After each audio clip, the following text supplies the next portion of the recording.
వర్ణం చతుర్భుజం ప్రసన్నవదనం ధ్యాయేత్ సర్వవిఘ్నోపశాంతయే. మాలాం కుండీం చ డమరుం శూలం శంఖం సుదర్శనం దధానం భక్తవరదం దత్తాత్రేయం నమామ్యహం. కూజంతం రామ రామేతి మధురం మధురాక్షరం ఆరుహ్య కవితాశాఖాం వందే వాల్మీకి కోకిలం. వైదేహీ సహితం సురద్రుమతలే హైమే మహామంటపే మధ్యే పుష్పగమాసనే మణిమయే వీరాసనే సంస్థితం. అగ్రే వాచయతి ప్రభంజన సుతే తత్వం మునిభ్యః పరం వ్యాఖ్యాంతం భరతాదిభిః పరివృతం రామం భజే శ్యామలం. రామాయ రామభద్రాయ రామచంద్రాయ వేదసే రఘునాథాయ నాథాయ సీతాయా పతయే నమః. గోష్పదీకృత వారాసిం మశకీకృత రాక్షసం రామాయణ మహామాలారత్నం వందే అనిలాత్మజం. అంజనానందనం వీరం జానకీ శోకనాశనం కపీశభక్షహంతారం వందే లంకా భయంకరం. సదాశివ సమారంభాం శంకరాచార్య మధ్యమాం భారతీ తీర్థ పర్యంతాం వందే గురు పరంపరాం. నమోస్తు రామాయ సలక్ష్మణాయ దేవ్యై చ తస్యై జనకాత్మజాయై. నమోస్తు రుద్రేంద్రయమానిలేభ్యో నమోస్తు చంద్రార్కమరుద్గణేభ్యః. తపస్వాధ్యాయ నిరతం తపస్వీ వాగ్విదంబరం నారదం పరిపప్రచ్ఛ వాల్మీకిర్ముని పుంగవం. శ్రీమద్ రామాయణ విశేషాన్ని, రామాయణ ప్రభావం శారదా రూపాంతరులైన జగద్గురువులు శంకరాచార్య ప్రతినిధులు శ్రీ భారతీ తీర్థ మహాస్వామి వారు అనుగ్రహించి ఆజ్ఞాపించి ఆదేశించారు గనక వారి యొక్క దివ్యానుగ్రహ ప్రభావంతో శ్రీమద్ రామాయణ ప్రవచనం ప్రారంభించవలే. ధర్మ సంస్థాపనార్థం భగవంతుడు ఉపదేశించి అనుగ్రహించి ధర్మాన్ని చూపించారు చాలా అవతారముల్లో. కానీ దానికి విలక్షణంగా రామావతారంలో తానే ధర్మనిష్ఠుడై, ధర్మమనగా ఎలాంటిది, మానవునికి ధర్మం అనేది ఎలా వెంట ఉండి ఉండాలి, ఎట్టి సమయంలో కూడా ధర్మనిష్టను చెదరకుండా పరమధీరుడై పురుషోత్తముడుగా ఎలా ప్రవర్తించాలి. స్వామి రామచంద్రమూర్తిగా ఆత్మానం మానుషం మన్యే రామం దశరథాత్మజం. నేను మనుష్యుణ్ణి అనుకుంటూ నేను భగవంతుణ్ణనే భావం ఎక్కడా ఇవ్వలేదు స్వామి. ఎందుకని? నేను భగవంతుణ్ణైతే భగవంతుడు అలా చేయగలడయ్యా, మనమేం చేస్తాం అని అనుకోవచ్చు మానవుడు.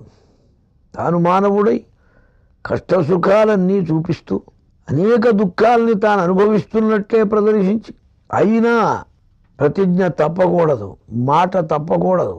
అప్యహం జీవితం జహ్యాం త్వాం వా సీతే సలక్ష్మణం అంటారు. నిన్నైనా వదులుతా, లక్ష్మణున్నైనా వదులుతా. ఇచ్చిన భాష, ఇచ్చిన మాట ఎప్పుడూ తప్పనన్నారు. అది సత్యవాక్యనిష్ట మానవుడికి ఎంత అవసరమో. ఆ సత్యము చేతనే పరమాత్మ ఆరాధింపబడతాడు. ధర్మం అనేది చక్కగా నిలుస్తుంది. ఇటువంటి సత్య, అహింస, దయ, కరుణ అన్నిటినీ తాను స్పష్టంగా ప్రతి సన్నివేశంలో చూపిస్తూ రామచరిత్ర నడిపారు. బ్రహ్మాంశతో వాల్మీకి అవతరించి బ్రహ్మగారి ఆదేశంతో మచ్ఛందాదేవ సరస్వతి, నీ వాక్కుకు మా సరస్వతి నా అనుగ్రహంతో నీకు ప్రాప్తమైందన్నారు. అయినా ఈయన తగినవాడా కాదా అని పరమాత్మే రామమూర్తి వ్యాధరూపంగా వచ్చి పరీక్ష చేశారు. ఆయన ఆంతరంగికమైన ఆత్మగుణ సంపత్తి, కరుణ, దయ ఎలా ఉందో. ఎందుకంటే శ్రీరామమూర్తి కరుణారస వరుణాలయుడు. అటువంటి శ్రీరామ చరిత్రను రాయాలంటే దానికి తగిన ఉత్తమాధికారి కావాలని ఎంచుకున్నారు. ఇది కల్పకల్పాంతరాలు జరిగినా ఈ కథ మారేది కాదు. 24వ మహాయుగంలో శ్రీరామ చరిత్ర నడిచింది. రామచరిత్ర నడుస్తున్నప్పుడు ఉన్నవాడే వాల్మీకి. రాజుల వారు చెప్పిన ఘట్టాలన్నీ స్పష్టంగా తన యొక్క బలవత్తరమైన ప్రభావవంతమైన యోగ ధర్మం చేత సర్వమును దర్శించి తాను చూస్తూ రాశాడు, కానీ చూడందొక్కటి రాయలేదు. ఎంతవరకు చూచాడు, ఎంతవరకు తెలిసిందంటే ఆయనే అనుకున్నాడు, హసితం భాషితం చైవ, నవ్వుకున్నా లోపల నవ్వుకున్నా, లోపలేమనుకున్నా, మనస్సులో ఏమేమనిపించినా మొత్తం కూడా తన యొక్క యోగధర్మ ప్రభావం చేత గుర్తించి స్పష్టంగా ఇందులో ఇది రాశాడు నిజమా, ఇది అబద్ధమా అనే సందేహానికి తావులేదు. స్పష్టంగా సత్యవచనశాలి, సత్యం చెప్పాలని, అలా ఏదో అలంకారమైన ఘట్టాలు తీసుకొని మంచిగా పోషించి నాయకుడిగా, కవిత్వంగా, వర్ణనగా, అతిశయోక్తులుగా చెప్పాలంటే వాలిని చెట్టుచాటు నుంచి చంపాడని చెప్పడం ఎందుకు? అంటే ఏమిటి? హెచ్చుతగ్గులు లేవు, మీకు సందిగ్ధంగా ఉన్నవి కూడా స్వామి స్పష్టంగా మహర్షి నిర్భయంగా చెప్పాడు. సత్యవచనశాలి. వాల్మీకి తరువాత ఎన్నో రామాయణాలు వచ్చినాయి. వారి వారి భక్తి, వారి వారి వర్ణన, వారి వారి కవిత్వం, వారి వారి భావ వైచిత్యాన్ని బట్టి అనేకమైన రామాయణాలు, అనేక భాషల్లో, దేశాలు విదేశాలు, అనేక రకాల్లో దీని పోలిన కథలను కూడా పెట్టుకొని ఇది కూడా రామాయణమే అంటూ కొన్ని ఎన్నో కనపడతాయి. ఎన్ని కనపడ్డా చెక్కు చెదరంది, ఏ వ్యాఖ్యానానికి అందంది, ఎంతమంది భాషాంతరీకరణాలు చేసిన ఆ స్థాయిని పొందలేనిది. ఆదికవి ప్రాచేతస ప్రవచసాం ప్రథమ కవీనాం గంగాజలైర్భువి భగీరథ యత్నలబ్ధై కింతర్పణం నకరో.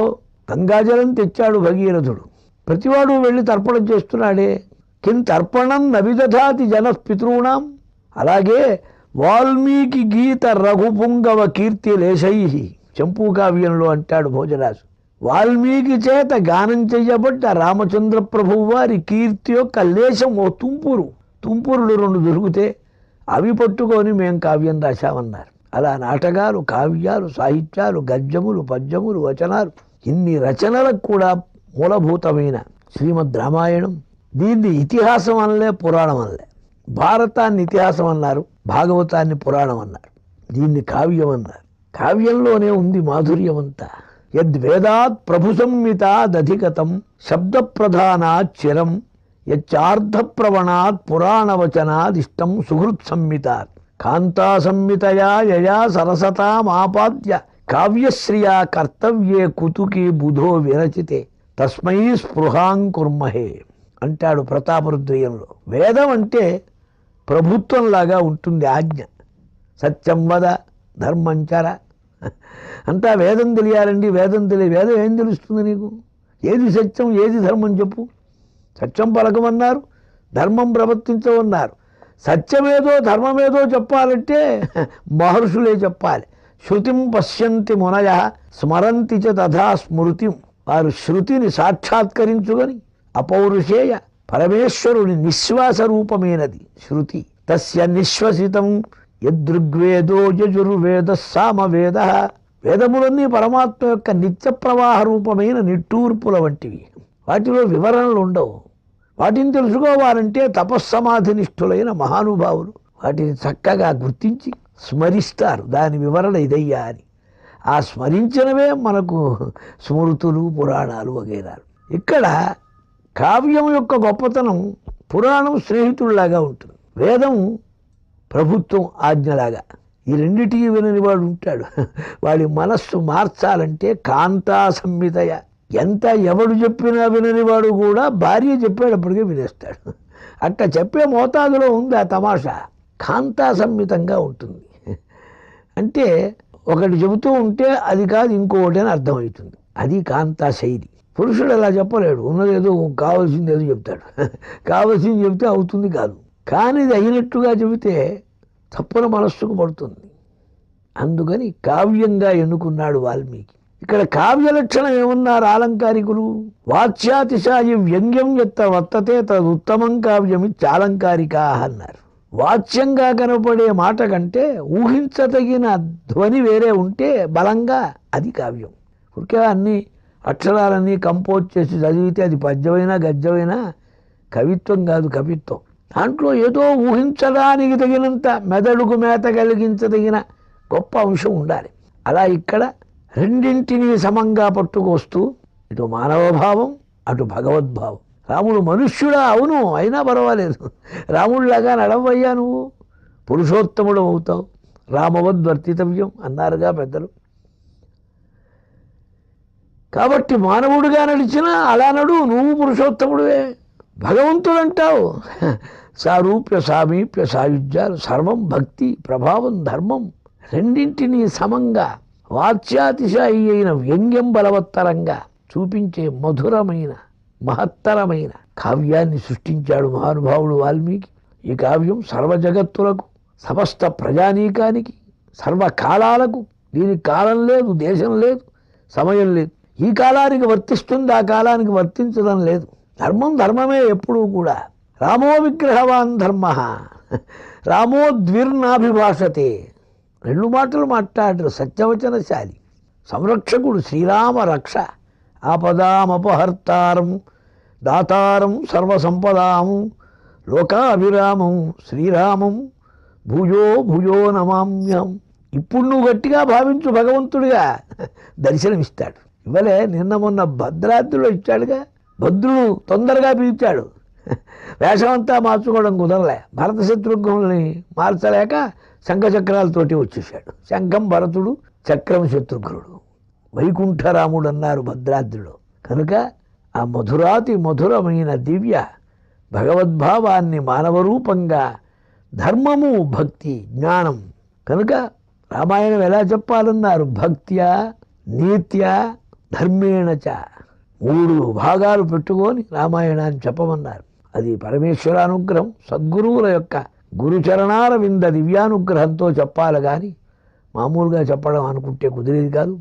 ఈ మహాభాగ్యం మాకు మా చెన్నావజ్జుల మల్లికార్జున ప్రసాద్ గారి ద్వారా సమస్త ప్రపంచానికి అందించడానికి వీలైన శాశ్వతమైన నిర్మాణంగా, వీడియోగా ఇందులో రామాయణాన్ని జత చేయటం ఆయన అదృష్టం, పుణ్యం. శ్రీ జగద్గురువుల యొక్క దివ్య ఆశేష అనుగ్రహ పూర్వకంగా ప్రారంభించడం నా జన్మ చరితార్థం. భారత భాగవత రామాయణాలు 3 శాశ్వతంగా ఉండేట్టు, జగత్తులో ప్రచారం అయ్యేట్టు భగవంతుని యొక్క కీర్తనం. భగవత్కీర్తనం కంటే పుణ్యం ఉన్నదా? భగవత్కీర్తనమే సర్వ కలిమలాపహం. ఏ కీర్తనం చేస్తే శ్రవణం కీర్తనం. శ్రవణం మొదలు చెప్పారు నవవిధ భక్తుల్లో. ఏమిటి శ్రవణానికి గొప్పతనం? శ్రవణం చేసిన కొద్దీ ఏ నీగుడంబులు కర్ణేంద్రియంబులు శోక దేహతాపంబులు తీరిపోవు అంటుంది రుక్మిణీదేవి తన సందేశంలో. భగవద్గుణాలు విన్న కొద్దీ చిత్తముందున్న తాపము, శోకము, సందేహము, మాలిన్యం అంతా కడగబడుతుంది. ప్రాపంచిక విషయాలు విన్నామనుకోండి, క్రైమ్ పిక్చరో అదో ఇదో, మనస్సంతా కల్లోలమై బీపీ పెరిగి చిత్తక్షోభమై మనస్సంతా రజస్తమస్సులతో మునిగిపోతుంది. శుద్ధసత్వమైన భగవత్కథాశ్రవణం చేత పరమభక్తులంతా తరిస్తారు. కలియుగంలో ఇది పెద్ద సాధనమని భాగవతంలో దేవకీదేవి స్తుతిలో చెబుతుంది. ఇటువంటి మహాభాగ్యం సమస్త ప్రజలకు కల్పించడానికి ఆ రామచంద్రుడే పూనుకోవాలి. రాముడు ప్రేరేపిస్తే, బ్రహ్మ అనుగ్రహిస్తే వాల్మీకి రాశాడు. ఈ చెప్పాలన్నా అంతే కదా, మరి మన చేతిలో ఉందే.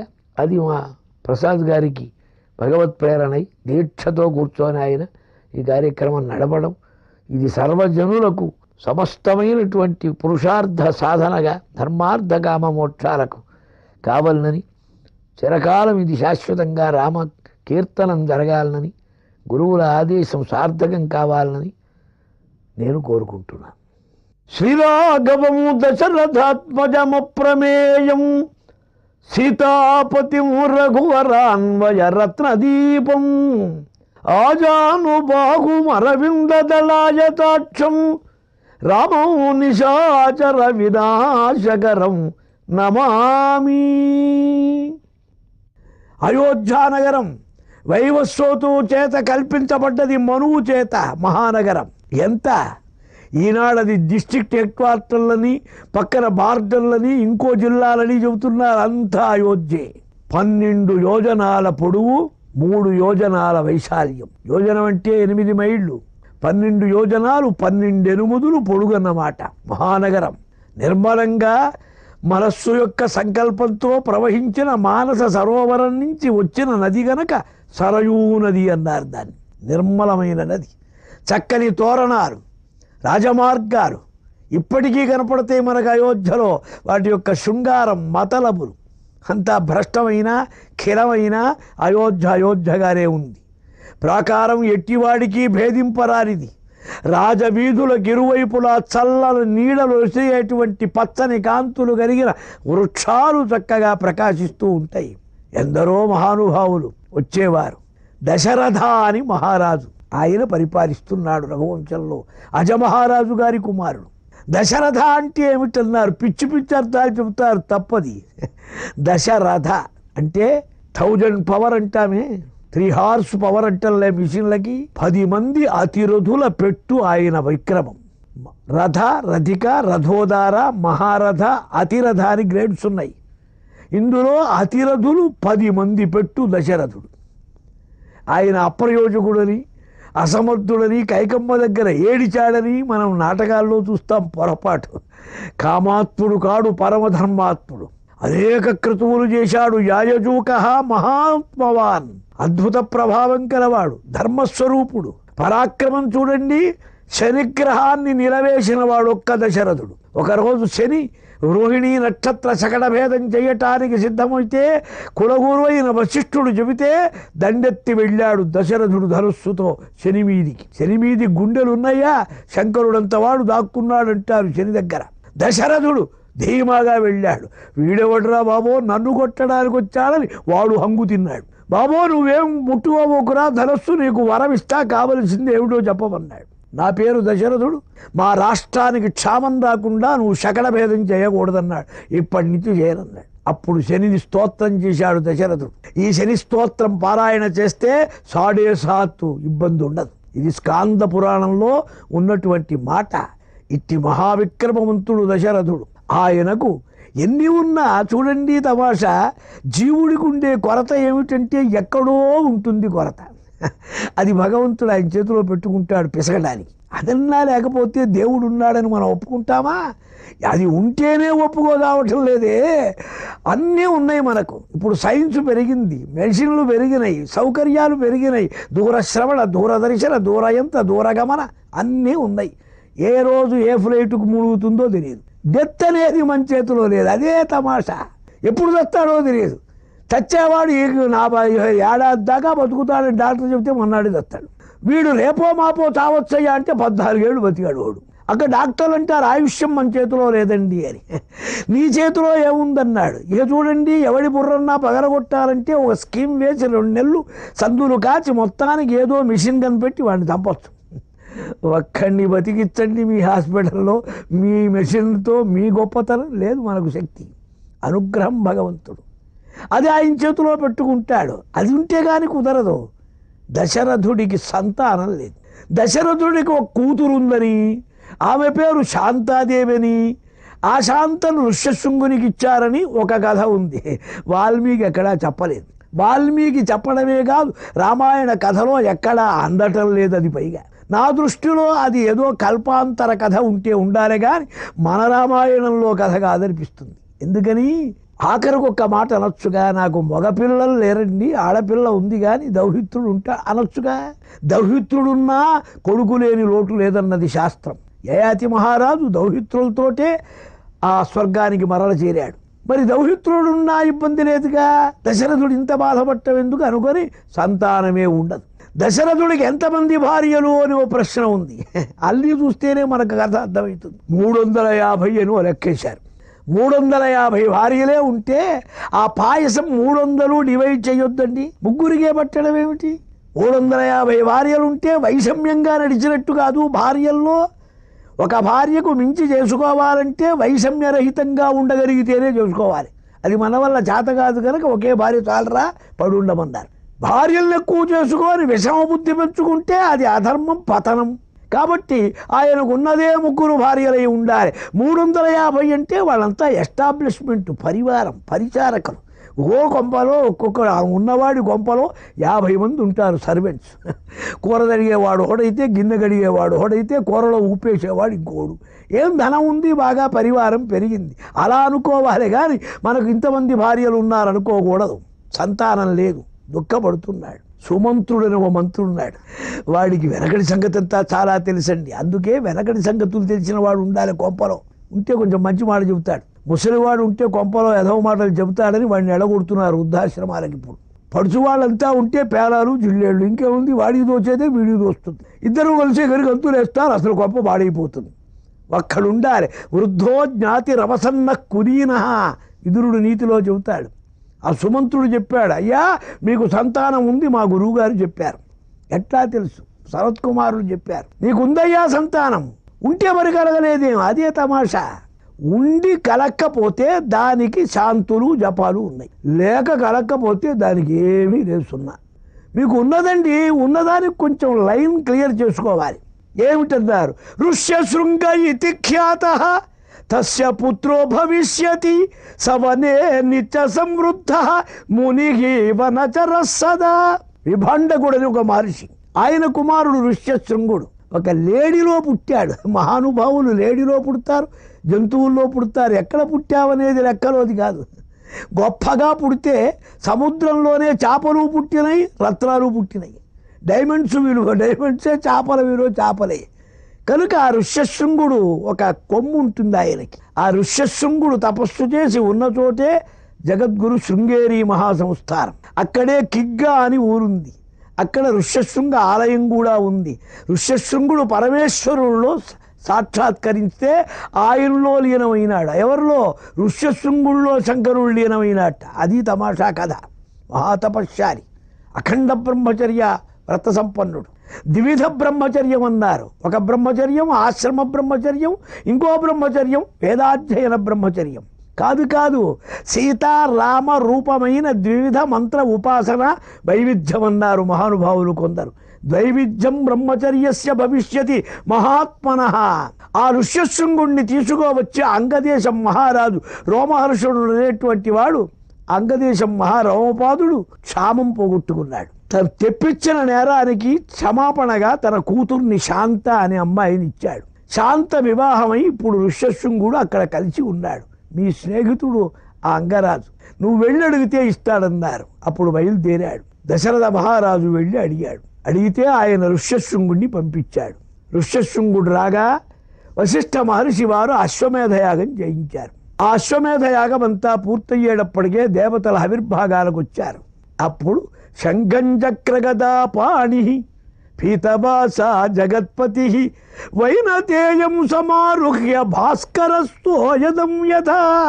మేఘాన్నధిష్ఠించిన సూర్యుడి వరే గరుత్మంతున్నధిష్ఠించిన నారాయణుడు వచ్చారు. దివ్యమైన హాటక కేయూరాలు. దేవతలంతా నమస్కరిస్తున్నారు. స్వామి, దశరథుడికి మీరు పుత్రుడుగా అవతరించాలి, మా బాధలు తీర్చాలి, రావణ సంహారం చెయ్యాలి. తప్పకుండా జరుగుతుందన్నారు. మీకు సహాయపడటానికి మేమంతా అవతరిస్తాం. దేవతలంతా అవతరించారు. సాక్షాత్ నందీశ్వరుడు హనుమంతుడైనాడు. బ్రహ్మదేవుడి అంశతో జాంబవంతుడు వచ్చాడు. రామాయణంలో బ్రహ్మ విష్ణు మహేశ్వరుడు ఉన్నారు. బ్రహ్మగారు జాంబవంతుడు, విష్ణుమూర్తి రామయ్య, హనుమంతుడే శంకరుడు. ముగ్గురు లేనిదే ఎక్కడా ఏమీ జరగదు. 3 అవస్థలు, 3 పాదాలు, 3 సృష్టి స్థితి లయాలు, 3 విశ్వతేజస ప్రాజ్ఞలు, జాగ్రత్త స్వప్న సుషుప్తులు, 3 జగత్తులో ఉన్నాయి. అందుకే మహాకాళి, మహాలక్ష్మి, మహాసరస్వతి. సత్వ రజస్తమో గుణాలు. భూలోకం, పాతాళలోకం, స్వర్గలోకం. 3టితో ఉన్నది త్రిపద గాయత్రి. గాయత్రికి 3 పాదాలు. ఈ 3 సంపుటిగా 3 రూపాలున్నాయి. కనుక వీరంతా ముందే అవతరించారు. కొందరు రామావతారానికి ముందుగానే సహాయం చేయటానికి. అదిగో నేను అవతరిస్తానన్నారు. స్వామి అంతర్ధానమై దివ్య పాయస సంపూర్ణం పాత్రీం పౌత్రీమివ పత్రీమివ ప్రియాం ప్రగృహ్య విపులాం దోర్భ్యాం స్వయం మాయామయీమివ. దివ్య పాయసంతో కూడిన బంగారు రంగారు కాంతులు కలిగిన దివ్య పాత్రం తీసుకొని యజ్ఞపురుషుడు, యజ్ఞేశ్వరుడుగా ఆ ఆవిర్భాగం తీసుకొని పైకొచ్చాడు. అది తీసుకొని దశరథ మహారాజును పిలిచి, ఈ పాయసం నీ భార్యలకు పెట్టవయ్యా, వారికి ఉత్తమోత్తమైన దివ్య సంతానం కలుగుతుందని ఆజ్ఞాపించారు. అంతర్ధానమైనారు. ఆ పాయస పాత్ర తీసుకొని మహాప్రసాదం అనుకొని కౌసల్యాయై నరపతి పాయసస్య అర్థం దదౌ తదా. కౌసల్యాదేవిని పిలిచాడు. జ్యేష్ఠ భార్య, ధర్మాధికారం కలది, ఉత్తమమైన హక్కు గలది. ఆమెకు పాయసంలో సగభాగం ఇచ్చి అర్ధాదర్థం దదౌ చాపి సుమిత్రాయై. సగంలో సగం తీసి సుమిత్రకి ఇచ్చారు. కైకేయ్యై చ వశిష్ఠార్థం దదౌ పుత్రార్థ కారణాత్, కైకమ్మకు మిగతా సగంలో సగం ఇచ్చాడు. ప్రదదౌ చ అవశిష్టార్థం పాయసస్య అమృతోపమం, అమృతోపమైన పాయసంలో మిగిలిన భాగాన్ని సుమిత్రకి ఇచ్చాడు.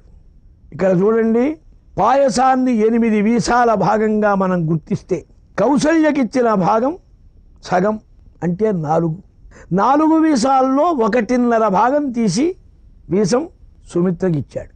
అంటే ఎంత అయింది? 2.5 అయింది. ఇక మిగతా భాగంలో మళ్ళీ తీశాడు. 3 వీసాలు తీసి 8 అంశాల్లో మిగిలిన 3 వీసాలని కైకకి ఇప్పించాడు. కైక దాంట్లో మళ్ళీ 1.5 తీసి సుమిత్రకి ఇప్పించాడు. దీనికే పద్మపురాణంలో విచిత్రంగా చమత్కారం చెప్పారు.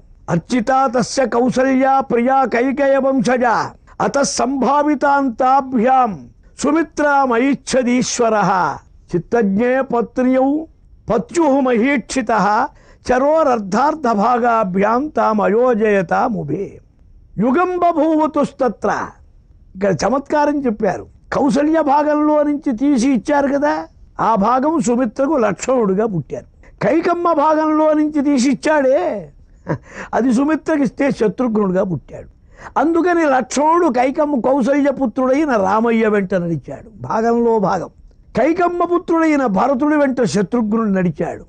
ఇదే తమాషా అన్నారు. ఇక్కడ దశరథుడి పూర్వజన్మ వృత్తాంతాలు విచారిస్తే కశ్యప ప్రజాపతి, ఆయనకు యుగాంతరాలలో అదితిగా, కౌసల్యగా, భవిష్యత్తులో దేవకిగా జన్మిస్తుంది ఆ తల్లి, ఆ భార్య. ఆమె మరల కలియుగంలో కల్కి అవతారంలో కూడా ఆయనకు భార్యగా, ఆయన తండ్రి తల్లిగా అవతరిస్తుందని కూడా ఉన్నది మనకు పద్మపురాణంలో. అది కలి 4వ పాదంలో మాట. ఇదిగోనయ్యా, ఈ పాయసం దేవనిర్మితమైనది. భార్యానామ అనురూపానామ శ్రీత, నీకు తగిన దీటైన దివ్య సంతానం కలగాలంటే నీ భార్యలకి పాయసం ఇవ్వమన్నారు. మగధ మహారాజు గారి కుమార్తె సుమిత్ర, కోసల దేశ మహారాజు గారి కుమార్తె కౌసల్య, ఇక కేకయ మహారాజు గారు, కేకయ అంటే మగధ అనగా ఇండోర్ ప్రాంతమంతా, దానికి మహారాజు కేకయరాజు అశ్వపతి, ఆయన కుమార్తె కైకమ్మ. వారికి ముగ్గురికి కూడా ఇచ్చాడు. దశరథుడు కామాత్ముడైతే ఈ పాయసం చేతికి రాగానే మొదటి భాగం తీసి తనకు ప్రియమైన అభిమతమైన కైకకి ఇవ్వాలి. ఇవ్వలేదే. ధర్మపత్రి, ధర్మబద్ధుడు గనక, ధర్మాత్ముడు గనక, ధార్మికుడు గనక కౌసల్యకిచ్చాడు. సంతానం లేక తనకు సంతానం లేదని మరల కైకమ్మం చేసుకున్నాడు. కానీ కైకమ్మ వల్ల ధర్మద్రోహం చేద్దామని కాదు దశరథ మహారాజు. కైకమ్మకు స్వాధీనమైన వాడు కాడు. కైకమ్మకు స్వాధీనమైతే రామయ్య పట్టాభిషేకం నిర్ణయించి ముహూర్తం పెట్టి సంభారాలు తెచ్చి గోడలకు వైట్ వాష్లన్నీ చేసిన తర్వాత కానీ కైకకు తెలిసావలే. ఆ మందర అప్పుడు చూసింది. ఇంట్రెస్ట్ కలిగిన మహాప్రియమైన ఇల్లాలైతే ముందు ఆమె ఆలోచన తీసుకొని సలహా ప్రకారం నిర్ణయించడు. ఆ సలహాలు ఏం లేవు. ధర్మబద్ధుడు గాని కామబద్ధుడు కాదు దశరథుడని. చూడండి, ఎంతో సంతోషపడ్డాడు, ఆనందించాడు. 3 భార్యలకు ఇచ్చాడు. ఇక్కడ రామావతారం, కృష్ణావతారం కొంచెం వివరణ చెప్తా. కృష్ణావతారంలో ఆ బ్రహ్మ తేజస్సు, పరమాత్మ తేజస్సు వసుదేవుడి యందు ఆక్రమించింది. వసుదేవుడి ద్వారా దేవకికి వెళ్ళింది. మా రామావతారం ఉన్నదే, దశరథుడికి అటాచ్మెంటే లేదు పాపం. ఆయన చేత్తో పాయసం ఇవ్వటం తప్పితే ఆయన ఎందు చేరింది లేదు, ఆయన ఎందు వదిలింది లేదు. కృష్ణావతారానికి రామావతారానికి తేడా చూడండి. కృష్ణయ్య సకాలంలో 9 నెలల 9 రోజులకు ప్రసవించబడ్డాడు. రామావతారం తతశ్చ ద్వాదశే మాసే, 12 నెలలు గర్భధారణ జగత్తులో ఎక్కడా లేదు. ఒక్క కౌసల్యాదేవికే రామావతారంలో ఉన్నది. కారణం ఏమిటన్నారు? దాన్ని బాగా లోతుగా విమర్శనాత్మకంగా విచారిస్తే పురుషుడు వర్షంగా వచ్చి ధాన్యంలో చేరుతాడు. ధాన్యంలో నుంచి ఆహారంగా పురుషుడిలోకి వస్తాడు జీవుడు. ఈ పురుషుడు భార్య యందు గర్భమందు ప్రవేశిస్తాడు. ఈ డొంక తిరుగుళ్ళు లేవు కనుక 2 నెలలు కూడా కలిపి ఆ 10, ఈ 2, 3, 9, 12 మొత్తం కలిపి 12 నెలలు కౌసల్య గర్భంలోనే స్వామివారు ఉన్నారు. అందుకే కౌసల్యా సుప్రజా రామ అన్నారు. దశరథ సుప్రజ ఎక్కడా లేదు. దశరథుడిని పేరెత్తుకుందే లేదు. ఎందుకని ఈ అదృష్టమంతా కౌసల్యని చమత్కారంగా మనం ఆలోచిస్తే సరిపోతుంది. జ్యేష్ఠం రామం మహాత్మానం 12 నెలలకు స్వామి అవతరించారు. తతశ్చద్వాదశే మాసే చైత్రే నవమికే తిథౌ నక్షత్రే అదితి దైవత్యే స్వచ్ఛ సంస్థేషు పంచ సుగ్రహేషు కర్కటే లగ్నే వాక్పతామిందునా సహ ప్రోద్యమానే జగన్నాథం సర్వలోక నమస్కృతం కౌసల్యా అజనయతు రామం దివ్యలక్షణ సంయుతం. సర్వలక్షణ సంయుతమైన ఒక మహాతేజస్సు అవతరించింది భూలోకంలో. కౌసల్య గర్భం నుంచి ఉచ్చస్థే గ్రహ పంచకే సురగురౌ సేందౌ. ఒక ఆయన అంటాడు నవమ్యాంతిధౌ. శ్రీరామనవమి అప్పుడా ఇప్పుడా పీకులాడతారు. నక్షత్రాల్ని బట్టి చెప్పలే ఎక్కడ. సేందౌ నవమ్యాంతిధౌ. తిథి ముఖ్యం, నవమి ఉండాలి. లగ్నే కర్కటకే, కర్కటక లగ్నం. పునర్వసయుతే మేషంగతే పూషణి నిర్దగ్ధుం నిఖిల పలాసమధ్య మేధ్యాదయోధ్యారణే రావిర్భూతం అభూతపూర్వం అపరం యత్కించిదేకం మహా. ఒక దివ్య తేజస్సు, సుందర సురుచిర కోమల శ్యామల మనోజ్ఞ దివ్య లావణ్య మాధుర్యంతో అవతరించింది. శ్రీరామాని రమయత ఇతి రామ, యోగినః అస్మిన్ రమంతే ఇతి రామ. పిల్లవాడు కలిగాడు. ఏం పేరు పెట్టాలి? రామం మహాత్మానం. రామ అంటే అర్థం ఏమిటన్నారు చూడండి. ఈ పండితులు తప్పుడు అర్థాలు చెబుతారని వాల్మీకి తెలుసు. అందుకని ప్రతిదీ ఒక వరుడు ఇచ్చి దానికి ఈజ్ఈక్వల్ టు ఇచ్చాడు. రామ సత్యపరాక్రమ, లక్ష్మణ శుభలక్షణ, భరత భక్తిభరిత, శత్రుఘ్న నిత్యశత్రుఘ్న. అయినా నువ్వు ఎన్ని పిచ్చర్థాలు చెప్పవకు, ఇదిరా అసలు ముఖ్య విషయం. సత్యపరాక్రమ, సత్యస్వరూపం, సత్యమైన పరాక్రమం, అబాధిత దివ్య విక్రమం పరమాత్మది. అందుకని రామాని పేరు పెట్టాడు. మధుర మంజుల దివ్య మహనీయ సౌందర్య స్వరూపం. రామయ్యను ప్రేమించారు. అవకాశం దొరక్క ఏకపత్ని వ్రతం గనక కృష్ణయ్య పెళ్లి చేసుకున్నాడు. గోపికలంతా అట్లాంటి వాళ్లే. గర్గ సంహిత. రాముణ్ణి ప్రేమించని వారు లేరు, రాముణ్ణి వరించని వారు లేరు. భరతం కైకేయీ సుతం. పుష్యమీ నక్షత్రంలో అదే లగ్నంలో భరతుడు పుట్టాడు మర్నాడు. భరత భక్తి భరిత. మన తెలుగులో సామెత ఉంది, భరతుని పట్టం రామయ్య రాజ్యం. రాజ్యం రాముడిది, పట్టమంతా నడిపింది భరతుడు. రాజ్యభారం వహించాడు. సౌమిత్రిం లక్ష్మణమితి. సుమిత్ర పెద్ద కొడుకు లక్ష్మణుడు, రెండో వాడు శత్రుఘ్నుడు. వశిష్ఠుడే ఈ నామకరణాలు చేయించాడు. ఇక్కడ తమాషా. బాల్యత్ ప్రభుతి సుస్నిగ్ధ లక్ష్మణ లక్ష్మీవర్ధనగా రామస్య లోకరామస్య భ్రాతు జ్యేష్ఠస్య నిత్యశః సర్వప్రియకరస్తస్య రామస్యాపి శరీరతః. శరీరం కంటే ప్రియమైన వాడు రామయ్యకు లక్ష్మణుడు. లక్ష్మణునికి రామయ్యే సర్వస్వం. రామలక్ష్మణుడు అంటే అన్నదమ్ములా ఏకైక స్వరూపం. కారణం ఒకే విష్ణుతత్వం. శేషుడు లక్ష్మణుడు, శంఖం భరతుడు, చక్రమే శత్రుఘ్నుడు అంటారు. విష్ణు స్వరూపాలే ఇవి. అలాగే భరతుడికి చాలా ప్రియమైన వాడు లక్ష్మణుడు. ప్రాణై ప్రియతరో నిత్యం. ఇక్కడనే తమాషా. వాల్మీకి మహర్షి బాలకాండ 18వ సర్గలో శ్రీరామ జననం చెప్పాడు. అంతే. కొంచెం దూరం వెళ్ళగానే వెంటనే పెరిగారు, చదివారు, ఎదిగారు, పెద్దవాళ్ళు అయినారు. అథ రాజా దశరథ తేషాం దారక్రియం ప్రతి చింతయామాస ధర్మాత్మా సోపాధ్యాయ సబంధవః. దశరథ మహారాజు పిల్లలకు పెళ్ళిళ్ళు చేస్తే బాగుండనిపించింది. 16వ ఏడు వచ్చింది రామయ్యకు. అందరికీ వచ్చినట్టే రోజు రోజు తేడాయగా. పునర్వసు రాముడు, పుష్యమి భరతుడు, ఆశ్లేష లక్ష్మణ శత్రుఘ్న. 16వ ఏడుకి యవ్వనం వస్తుంది. యవ్వన ప్రారంభంలోనే వివాహ సంకల్పం చేశాడు. కృష్ణయ్య పుట్టిన తర్వాత ఎప్పటికోగాని పెళ్లి కాలే. అన్నీ లీలలే. రామయ్యకు లీలలే లేవు. ఏదో మనకు ఢిల్లీలో రామలీలా మైదానం అంటారు. లీలో బోలో మనకు తెలియదు. రాముడికి లీలలు తులసీదాసు వర్ణించాడు కానీ ఎక్కడా వాల్మీకి చెప్పలే. ఆయన మామూలు మనుష్యులాగా పెరిగాడు. మనుష్యుల్లాగా ఎదిగాడు, మనుష్యుల్లాగా చదివాడు, మనుష్యుల్లాగా గురుకులవాసం చేశాడు. అందుకే మనకి అటాచ్మెంట్ ఆయనతో.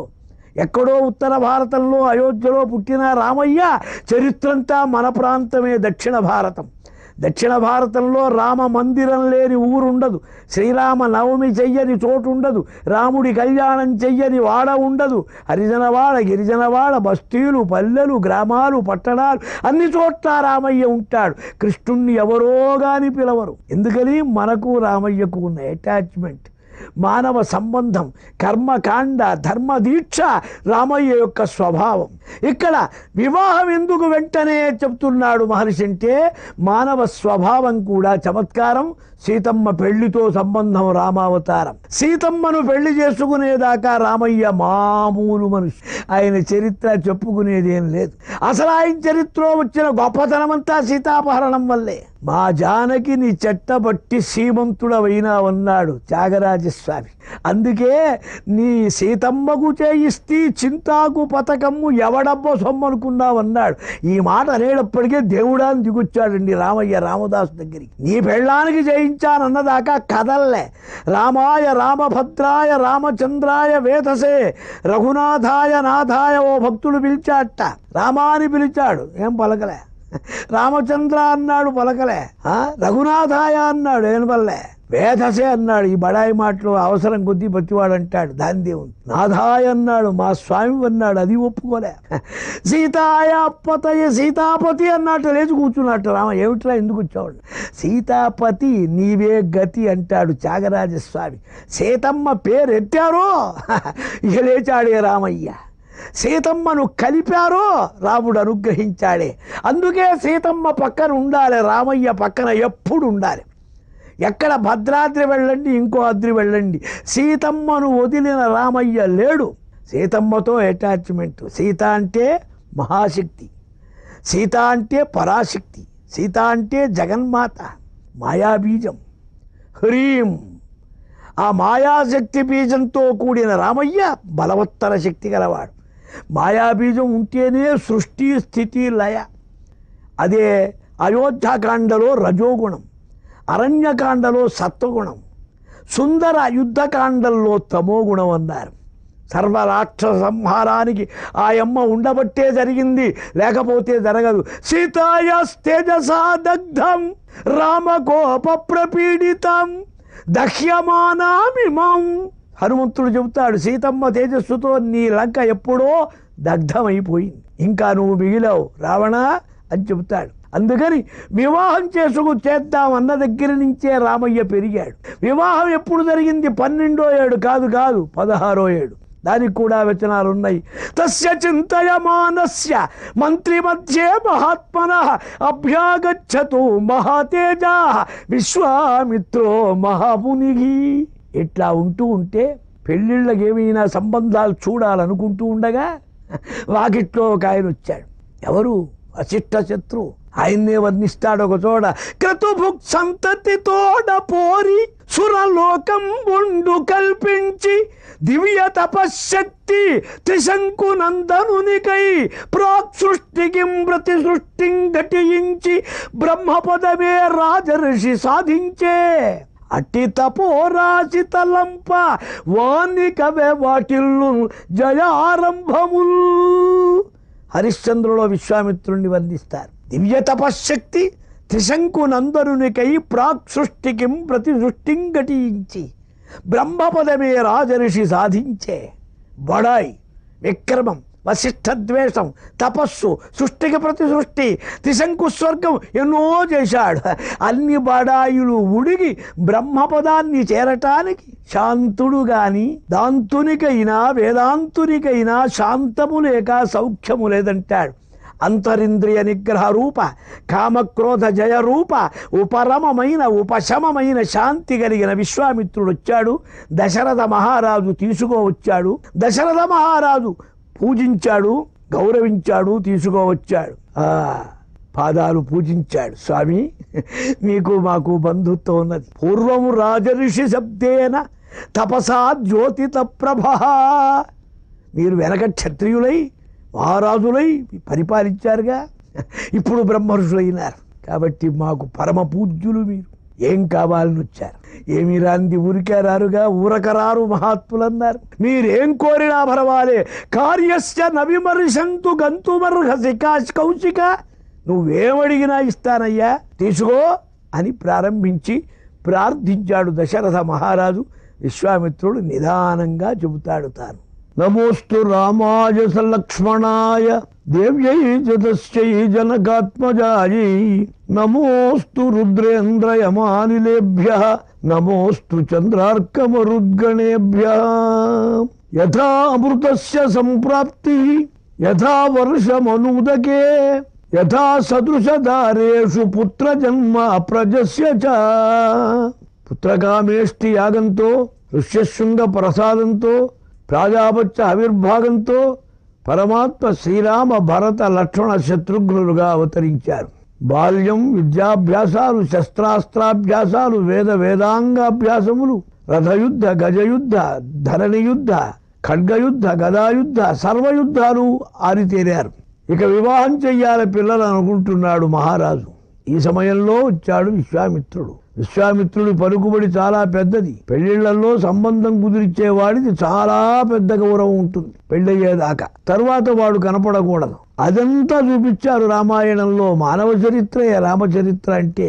వచ్చిన విశ్వామిత్రుడిని అర్ఘ్యపాద్యాదులతో పూజించాడు. స్వామి, మానవుడికి అమృతం దొరికినట్టున్నది మీ దర్శనం. వర్షం లేని కడుక్షామ ప్రాంతంలో కుంభవర్షాలు కురిసినట్లున్నది. సదుసమైన ధర్మపత్ని యందు కోరుకున్న సంతానం కలిగిన వాడికి ఎంత ఆనందం ఉందో అంత ఆనందం కలుగుతున్నది. పూర్వం రాజర్షి శబ్దేన తపసా ద్యోతిత ప్రభ బ్రహ్మర్షిత్వమను ప్రాప్త పూజ్యోసి బహుధా మమ.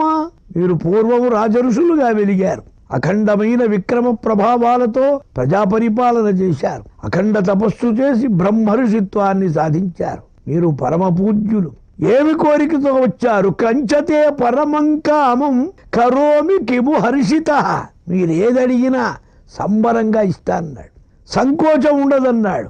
ఎందుకని? పాత్రభూతోసి మే బ్రహ్మన్ను. నేను ఇవ్వాలన్నా ఏమివ్వాలన్నా సత్పాత్రుడవయ్యా నీవు కోరింది ఇస్తా అన్నాడు.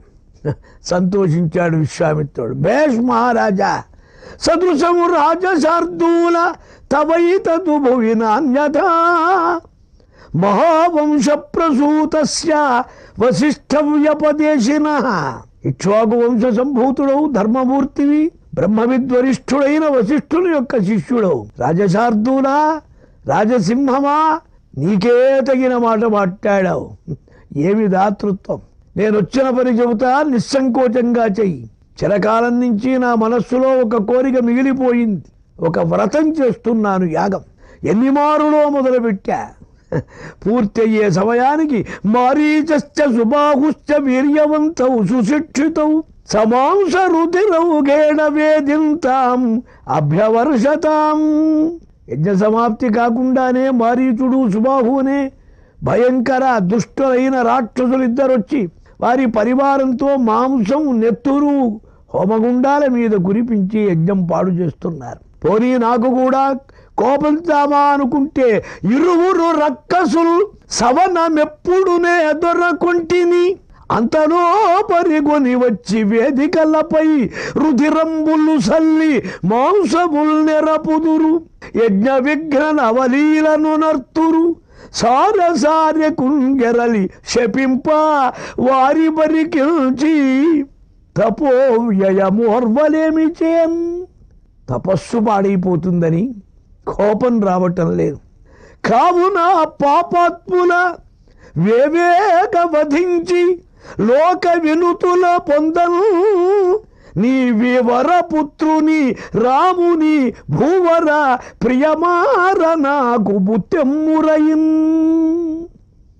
నా యజ్ఞ విగ్రహాన్ని నిలిపివేసి యజ్ఞాన్ని పూర్తి చెయ్యటానికి నీ కుమారుణ్ణి పంపించు.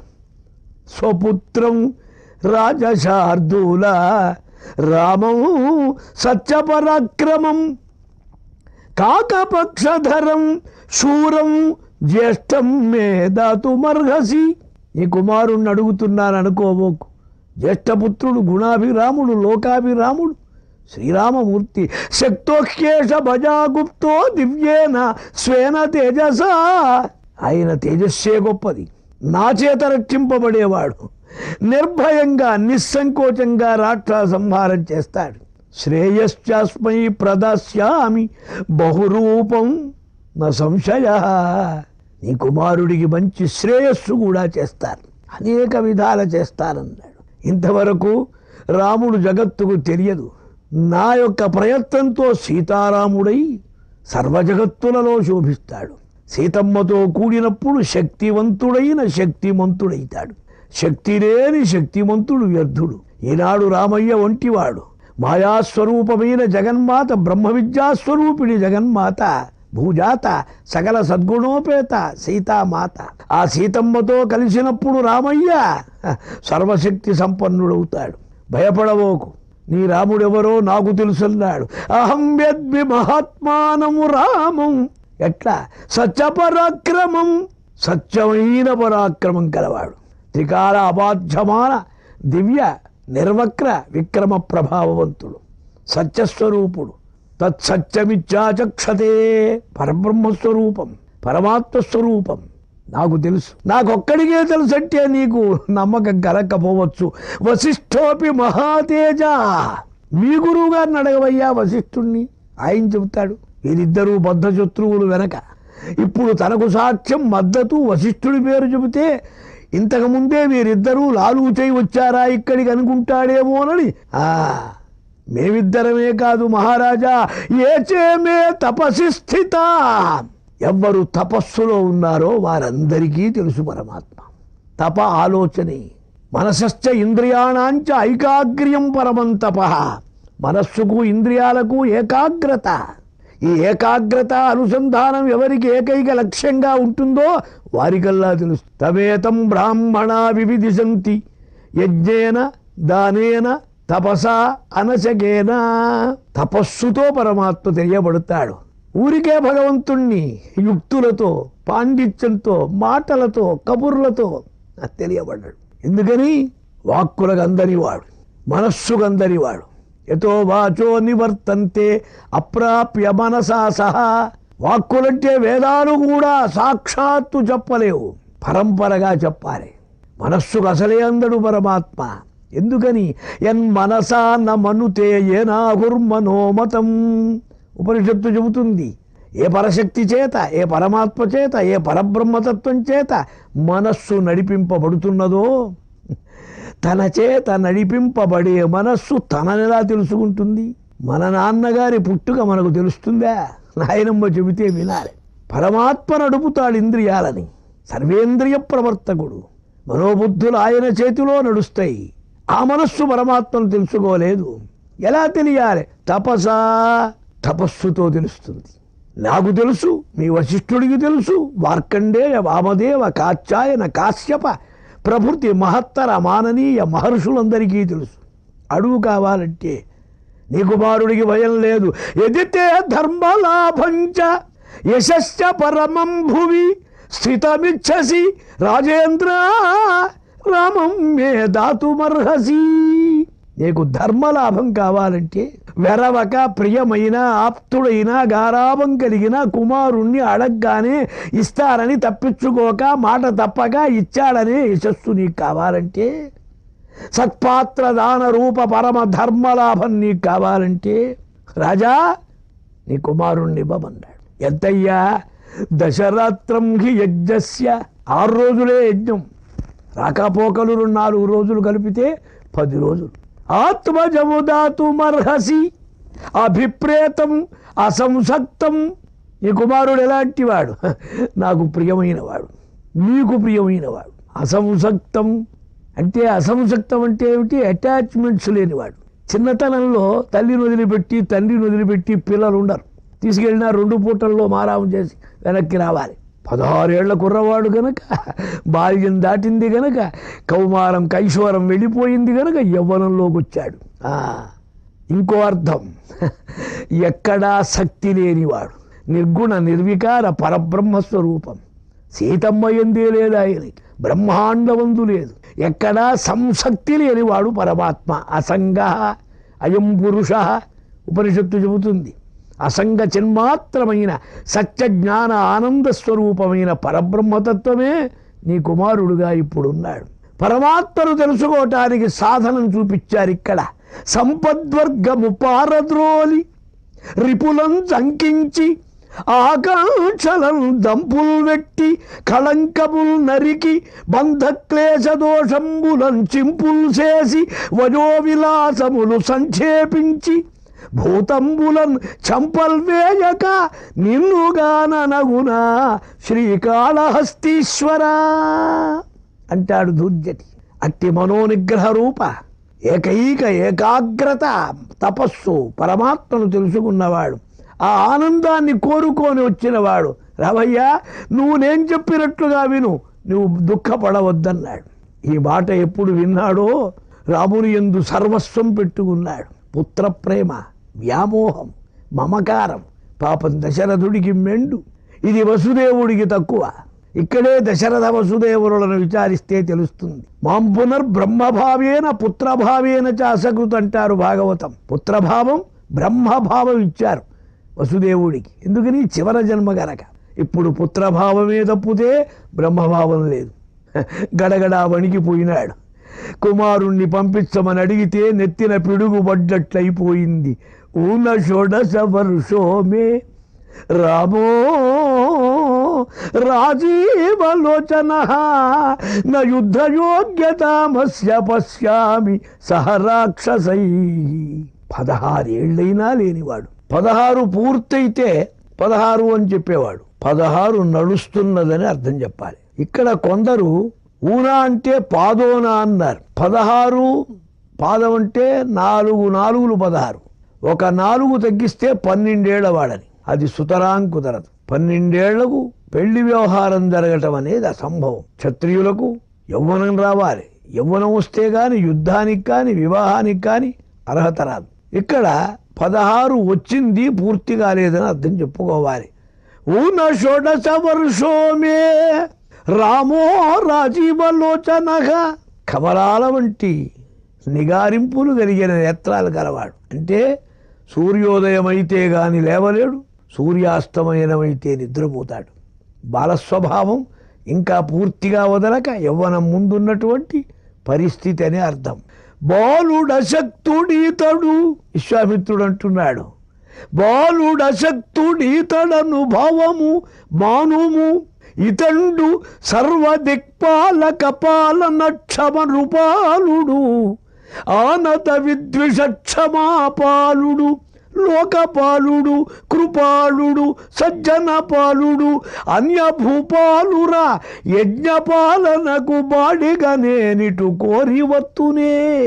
నీ రాముడు సర్వసమర్థుడయ్యా, భయపడవోకు మహారాజా, నేనున్నాను.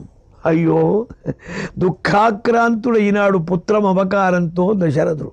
బాలోహి అకృత విద్యశ్చ నచ వేత్తి బలాబలం నచ అస్త్రబల సంయుక్త నచ యుద్ధ విశారదగా. యుద్ధాల అనుభవం లేదు. బాల్యం, ఎంత పెద్దవాడైనా తండ్రికి కొడుకు బాల్యంగానే కనపడతాడు. అది లోకంలో అలవాటే.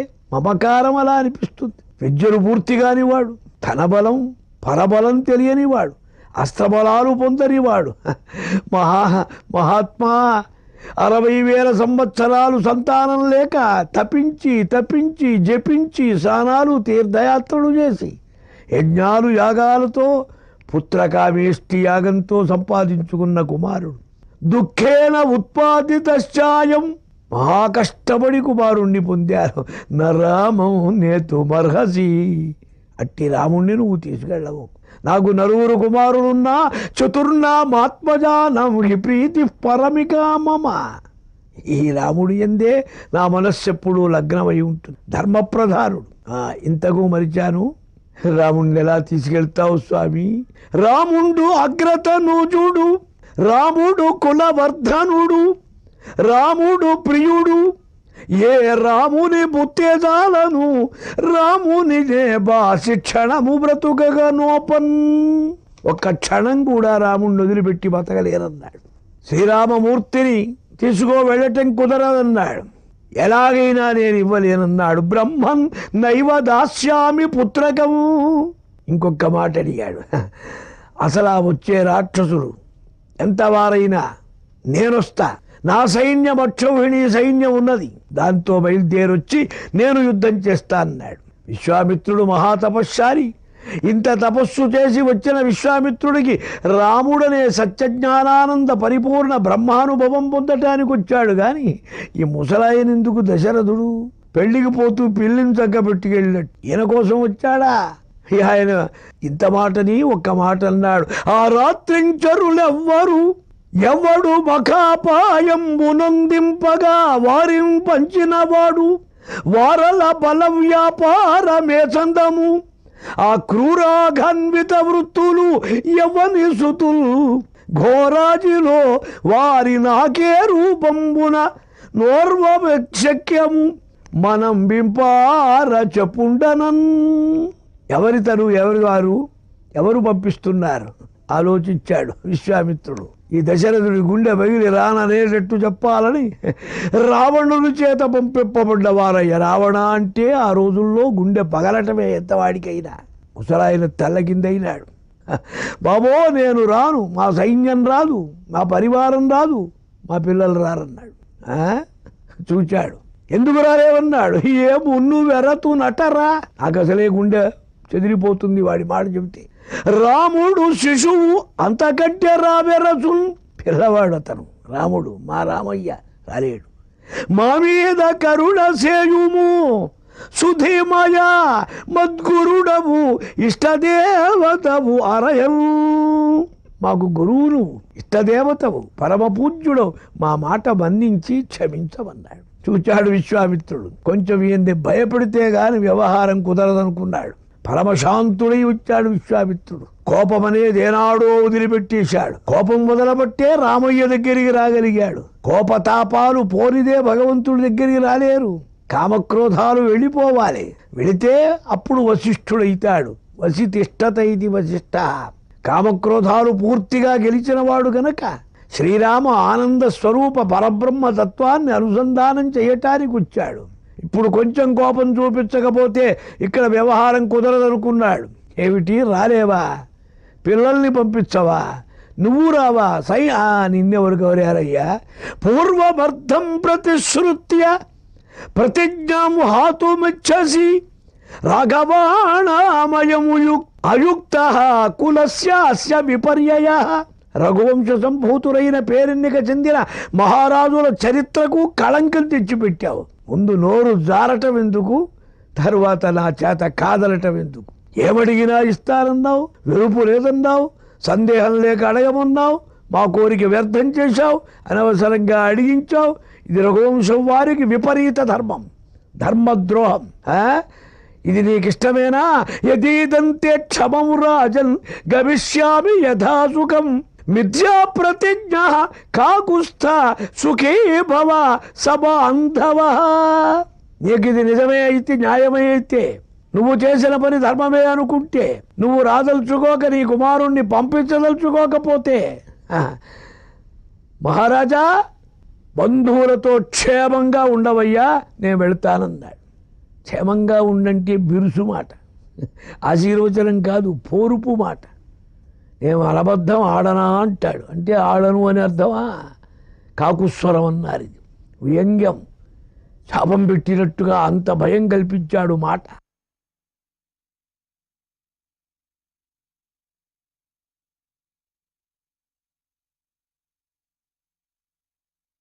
అప్పుడు గురువుగారి వైపు చూశాడు దశరథుడు. అంతదాకా గురువుగారు పట్ల ఈయనకు పుత్ర మమకారంలో ఎప్పుడు భయం కలిగిందో గురువు వైపు చూశాడు. వశిష్ఠుడు అంటున్నాడు, ఏష విగ్రహవన్ ధర్మ, ఏష వీర్యవతంబర, ఏష బుద్ధ్యాధికో లోకే తపసశ్చ పరాయణం, రామగమనేన రాజన్ సంశయం కర్తుమర్హసి, ఏష అస్త్రాన్ వివిధాన్ వేత్తి. విశ్వామిత్రుడు అంటే ఏమనుకున్నావు మహారాజా? గురువుగారు చెబుతున్నాడు, ఈయన సమస్తమైనటువంటి ధర్మములు తెలిసినవాడు, మహాతపశ్శాలి, అద్భుత శక్తివంతుడు, సర్వశస్త్రాస్త్రాలు తెలుసు, ప్రయోగ ఉపసంహారాలు ఈయనకు తెలియని శస్త్రాస్త్రాలు లేవు. మహేశ్వర మహాబల ప్రసాదంతో సంపాదించాడు. ఈనాడు ఆయన ఎంతైనా శక్తి గలవాడు. అతుల తపంబునందు బలమందు మతిన్ ఘనభూతి లోక విశ్రుతుడితడు.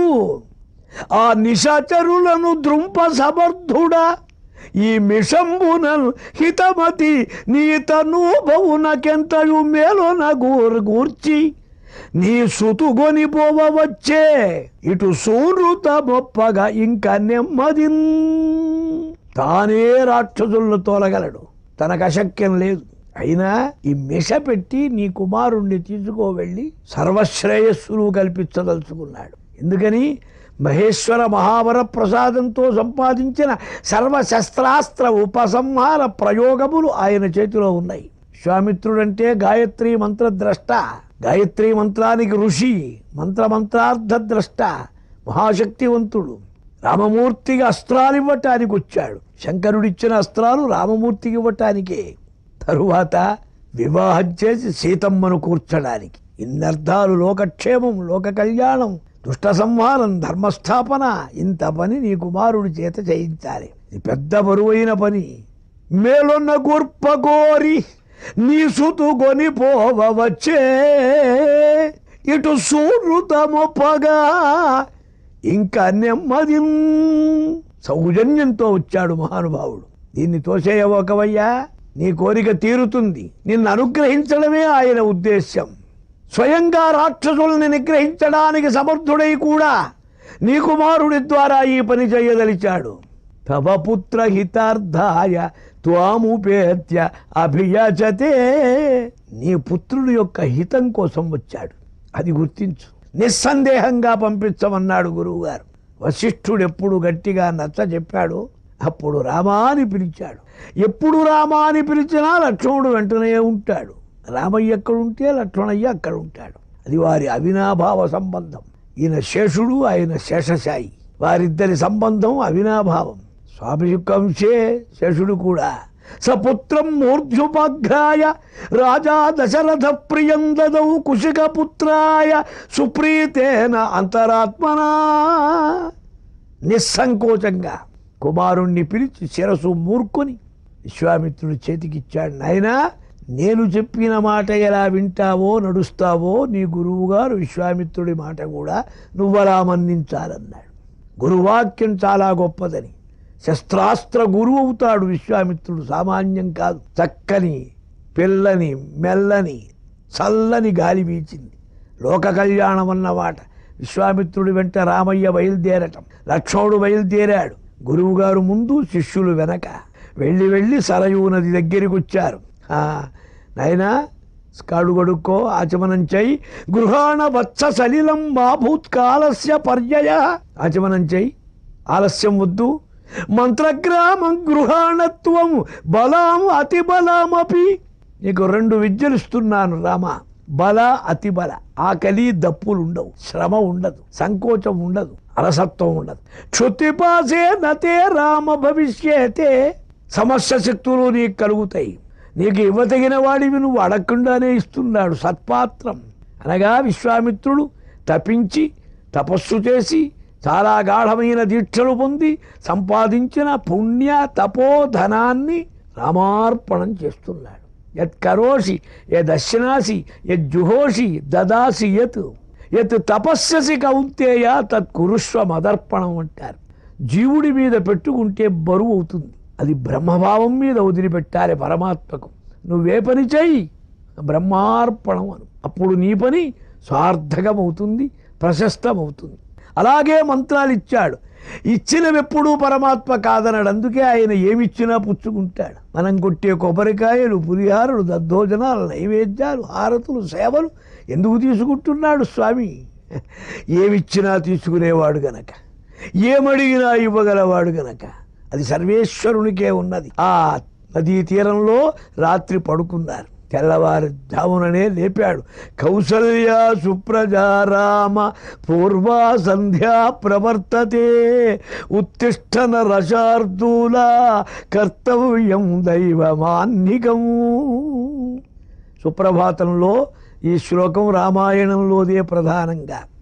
అందుకనే ఆయన్ని లేపి స్నానాదులు జరిపి బయలుదేరి అనేక విశేషాలు చెబుతున్నారు. స్వామి, ఇక్కడ ఒక ఆశ్రమం కనపడుతున్నది, ఇది ఎవరిదన్నాడు. ఇది మహేశ్వరుని యొక్క పాలనేత్ర జ్వాలా మాలిక కీలికలతో దగ్ధమైన మన్మధుని యొక్క ఆశ్రమం. ఇక్కడ అంగదేశం అన్నారు దీనిని. మన్మధుని అవయవాలు ఇక్కడ భస్మమైనవి గనక అంగదేశం అని పేరు వచ్చింది దీనికి. చాలా సంతోషం కలిగింది. ఇక్కడేదో పెద్ద ధ్వని వస్తున్నది ఏమిటన్నారు. నాయనా రామచంద్ర, ఎన్నడిగినా చెబుతున్నాడు ఓపిగ్గా. కైలాస పర్వతం మీద బ్రహ్మగారి మనస్సంకల్ప నిర్మితమైన సరోవరం బయలుదేరింది. మనస్సంకల్ప నిర్మితం గనక మానస సరోవరం అన్నారు దాన్ని. సరోవరంలో నుంచి వచ్చినటువంటి నది గనక సరయు అన్నారు. ఇదే గంగలో కలుస్తున్నది వచ్చి. ఆ గంగలో ఈ నీళ్లు కలిసినప్పుడు వారి సంక్షోభజ, ఆ ఉదకము యొక్క సంఘట్టనం వల్ల కలిగిన ధ్వని ఇది. ఒకసారి నమస్కారం చేయి నాయనా. కామరూప ధారణ సామర్థ్యం కలిగిన యక్షిగా ఉన్నటువంటి ఆమె రాక్షసిగా మారింది. అగస్త్య శాపంతో ఆమె పేరు తాటక. 1000 ఏనుగల బలం కలది. తాటక నామ భద్రంతే భార్యా సుందస్య ధీమత. సుందుడనేవాడి భార్య. మారీచో రాక్షస పుత్ర యస్యా శక్రపరాక్రమ. ఇంద్రుని వంటి పరాక్రమం కలవాడు. మారీచుడనే కుమారుణ్ణి పొందిందామె. ఆ కుమారుడు మహాశక్తివంతుడైనాడు. అయ్యా, యక్షులకు బలం తక్కువ అంటారు కదా, ఎలా వచ్చింది ఈ బలం అన్నారు. అగస్త్య శాపం వల్ల యక్షులు రాక్షసయిందామె. యక్షుల్లోని అదుగో వస్తున్నది భయంకరమైన గర్జనలు చేస్తున్నది, రాళ్ళు వేస్తున్నది, చెట్లు పెకలించి వేస్తున్నది. అయినా ఆ తాటకను నువ్వు సంహరించాలని ఆజ్ఞాపించారు. నహితే స్త్రీవధ కృతే ఘృణా కార్య. స్త్రీని చంపకూడదనే మాట వదిలేశాయి. ఇప్పుడు ఇది సమస్త ప్రజానీకాన్ని రక్షించడానికి పాతకం వా సదోషం వా కర్తవ్యం రక్షతా సదా. రాజ్య పరిపాలన చేసే ప్రభువు పాపం కానీ పుణ్యం కానీ దోషం కలది కానీ తప్పకుండా చేసైనా ప్రజల్ని రక్షించాలి. ఈమె జగద్రోహి ప్రజాద్రోహి కనుక సంహరించమన్నారు. శోకం పితుర్వచ శ్రుత్వా శాసనాత్ బ్రహ్మవాదిన కరిష్యామి న సందేహః తాటకావధముత్తమం. రామచంద్ర ప్రభు అంటున్నారు, స్వామి, మా తండ్రి గారి ఆజ్ఞ పితృవాక్య పరిపాలన రూప దివ్య మధుర అవతారం ఇది. మా తండ్రి గారి ఆజ్ఞ మీరు చెప్పినట్లు చెయ్యమని బ్రహ్మవేత్తలైన మీరు శాసిస్తున్నారు. అకార్యమా కార్యమా నాకు అక్కరలేదు, తప్పక తాటకా వధను చేస్తాను. సమస్తమైన మహర్షి బ్రహ్మర్షి దేవర్షి గణాలు అంబర తలం మీద ఆశీస్సులు పలుకుతున్నారు. స్వస్తి రాఘవయోరస్తు జయంచైవ. రామచంద్రమూర్తికి శుభమవుగాక, తాటకా విజయం కలుగ్గాక. విశ్వామిత్రుడు అంటున్నాడు, నాయనా నీవు కరుణామూర్తివి. అలంతే ఘృణయా రామ పాపాయేష దుష్టచారిణి యజ్ఞ విఘ్నకరి యక్షి పురావర్ధతి మాయయా. దయదలిచి ఇక లాభం లేదు నాయనా రామచంద్ర, ఇది పాపాత్మురాలు. ఎందో యజ్ఞాలు పాడు చేసినటువంటి దుర్మార్గ స్వభావం. ముందు యక్షి, ఇప్పుడు రాక్షసి. మాయతో అసురకాలం గనక సంధ్యాకాలం ముందు వృద్ధి పొందుతుంది. సంహరించమన్నారు. వెంటనే రామచంద్ర ప్రభు విశ్వామిత్ర ఆజ్ఞతో బాణాన్ని వదిలిపెట్టాడు. ఆ తాటికి సంహరింపబడ్డది. ఇంద్రుడొచ్చాడు, ఓ కౌశిక విశ్వామిత్ర శుభమవుగాక. సమస్తమైన ఇంద్ర సహిత మరుద్గణాలు ఈ పని చేత తాటగా వధ చేత ఎంతో సంతోషపడ్డాం మేము. రామచంద్ర ప్రభువు ఎందు స్నేహాన్ని చూపవయ్యా. ఇంద్రాజ్ఞ అయింది, దేవతల ఆమోదమైంది. ఇక తన యొక్క శస్త్రాస్త్ర బంధాన్ని విముక్తి చేసుకోవటానికి సమయం వచ్చింది. విశ్వామిత్రుడు నదీ తీరంలో ఆచమనం చెయ్యమని సమస్తమైన శస్త్రాస్త్రాలు ఇచ్చాడు. సమస్త శస్త్రాలు ప్రపంచంలో ఎన్నైతే ఉన్నవో బ్రహ్మలోక పర్యంతం సర్వాస్త్రాలు ఇచ్చాడు.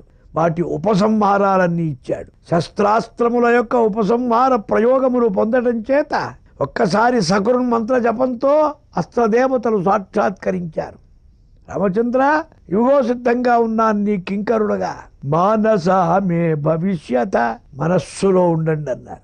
సంకల్పం ఎప్పుడు తోచకాలంటే అప్పుడు ఆ మనస్సులో ఆ మంత్రం రావాలి. కొన్ని మంత్రాలు ఉంటాయి కానీ సమయానికి గుర్తురావు, గుర్తొస్తాయి కానీ పని చెయ్యవు. దేవతా సాక్షాత్కారం ఉండదు, అదే మంత్రం అంటే. సర్వసాక్షాత్కారాలు పొందాడు రామచంద్ర ప్రభు. ఇక వెళుతున్నారు మార్గంలో. స్వామి, ఇక్కడ ఒక ఆశ్రమం కనపడుతుందేమన్నారు. ఇది పూర్వకాలంలో వామన మహర్షి వారు తపస్సు చేసిన ఆశ్రమం, వామనావతారం.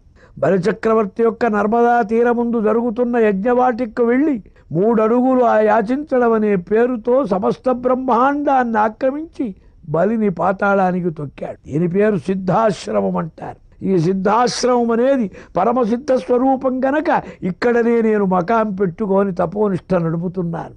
అయినా వచ్చాము సిద్ధాశ్రమానికి. ఇక దీక్షను పొందాలి మేము. నువ్వు యజ్ఞాన్ని రక్షించాలి.